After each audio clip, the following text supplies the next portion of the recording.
વિદ્યાર્થી મિત્રો, મારી યુટ્યુબ ચેનલની અંદર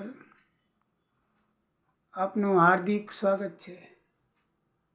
આજે આપણે કોસ્ટ એકાઉન્ટિંગ 2ની અંદર યુનિટ 3, યુનિટ 4 એના વિશે જોઈશું.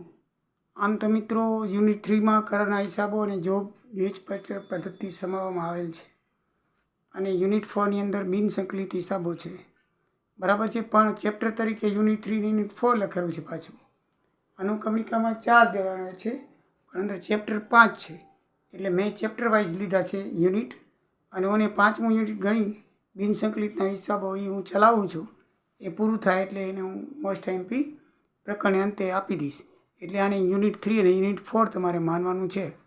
કરારના હિસાબોની અંદર ઉદાહરણ નંબર 3, 4, 5, 7, 8, 10 અને હિસાબી ધોરણ 7નો ત્રીજો દાખલો કરવાનો. હેતુલક્ષી નંબર નથી, આમાં હેતુલક્ષી પ્રશ્નો. MCQ 1 થી 19 બધા વ્યવહારિક દાખલામાં 6, 8, 11, 16, 21, 26, 28, 36, 46 ઘણા બધા દાખલા છે મિત્રો, પણ 45 છેટાથી યાદ રાખજો. પ્રશ્નો બધા ઇમ્પોર્ટન્ટ છે. કરાર ખાતું એટલે શું? અધૂરા કરારનો નફો એટલે શું? સ્વયં ભારવર્ધક કલમ વિશે જણાવો. કાચું કરાર ખાતું એટલે શું? બિન પ્રમાણિત કામ એટલે શું? આ પાઠ્યપુસ્તકમાં મિત્રો આપેલા છે, જોઈ લેજો. યુનિટ 4 જોબ અને બેચ પદ્ધતિ.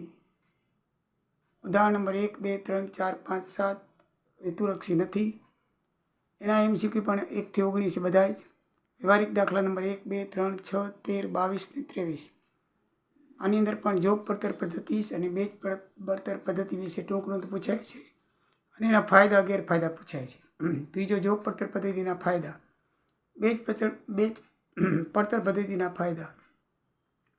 જોબ પડતર પદ્ધતિની મર્યાદા એટલે ગેરફાયદા, અને જોબ પડતરનું પત્રક જણાવવાનું છે. તો આટલા મિત્રો છે પાઠ્યપુસ્તકમાં, તમે જોઈ લેશો, આપેલા જ છે. બરાબર છે. તો મિત્રો આ તમારો સંપૂર્ણ કોર્સ પૂરો થયો. બધા IMP આવી ગયા છે. એક છેલ્લું સંકલિત પ્રકરણ બાકી છે, 5મું. એ હું 1-2 દિવસમાં પૂરું કરી દઈશ. એટલે બંને એકાઉન્ટના, કોસ્ટને બિઝનેસના છેલ્લા પ્રકરણ બાકી છે. IMP મેં બધાના આપી દીધા છે. તો મિત્રો હવે તમે સફળતા પામો એવા આશીર્વાદ અને ભગવાન પાસે પ્રાર્થના કરું છું કે તમને સારામાં સારી સફળતા મળે. Best of luck to all my dear student. જય સિયારામ, જય દ્વારિકાધીશ.